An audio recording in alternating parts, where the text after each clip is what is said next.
नाज़िम ठारूशाह में सिंधी अदबी संगत के बानीकार दादा गोबिंद माल्ही जी 20वीं वरसी मल्हाई वई। उन हवाले सां ॾिसूं था मोहम्मद चुड़ियल मंगी जी रिपोर्ट। सिंधी अदबी संगत के बानी महान कहानीकार नावल निगार दादा गोबिंद माल्ही जी 20वीं वरसी तकरीब।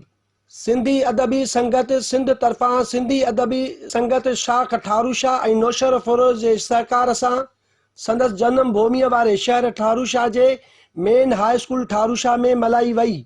तकरीब में शायरन अदीबन उस्तादन सहाफ़िन वडे अंग में शिरकत करे दादा गोबिंद माल्ही के अमली अदबी और सियासी खिदमतुन ते खेस भरपूर भेटा पेश कई। इन मौके ते सिंधी अदबी संगत सिंध के अगवानन मेहरान टीवी से गालाइंदे चयो त सिंधी अदबी संगत सिंध के मरकजी सेक्रेटरी जनरल की हैसियत में मां इहो चवंदुसि त असांजे लाइ त इहो वॾो एज़ाज़ आहे त सिंधी अदबी संगत जो जंहिं शख़्सियत बुनियाद विधो दादा गोबिंद माल्ही अॼु 20वीं वरसी के मौके ते अॼु संदसि जन्म भूमि में ही असां खेसि वरसी के मौके ते भेटा पेश करे रहिया आहियूं। अॼु दादा गोबिंद माल्ही के पंहिंजी जन्म भूमि में भेटा पेश कंदे ऐं खेसि सारींदे ॾाढा एज़ाज़ था महसूस कयूं। सिंधी अदबी संगत एज़ाज़ थी महसूस करे छो त सिंधी अदबी संगत ते उनजो हक़ हुयो त उनखे यादि करे। हूँ तो मिट्टी की चपटी आहियां जिए देश त सबकी आहियां सांगिन सां गॾु सालगिरह मां विछड़ी वियुसि त वरसी आहियां। दादा गोबिंद माल्ही जी 20वीं वरसी के मौके ते असीं हिते ठारूशाह में संदसि जन्म भूमि ते गॾु थिया आहियूं।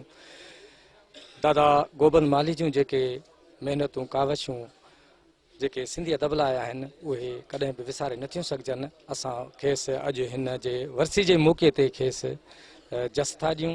तमामु सुठी ॻाल्हि आहे छो त दादा जी जेका वरसी आहे असां माना हेॾे पैमाने ते यानी मरकज़ी जो सिंधी अदबी संगत जो जेको मरकज़ आहे उहो हिनखे माना जेको आहे सो मल्हाए रहियो आहे।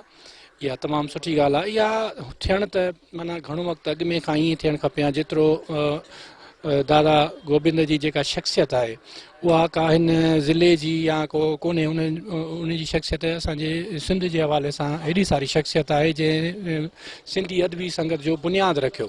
त जेका अदबी संगत वारे या तव्हां ठारूशाह वारनि ही वरसी मल्हाई आहे उहे तव्हां हिन जे लाइ खीरूं लहणु।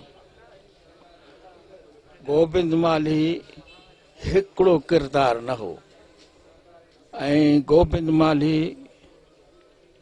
राइटर हो अदीब हो ऐं कलाकार हो शाइर हो। कैमरामैन राना अशरफ से गॾु मोहम्मद जुड़ियल मंगी मेहरान टीवी ठारूशाह।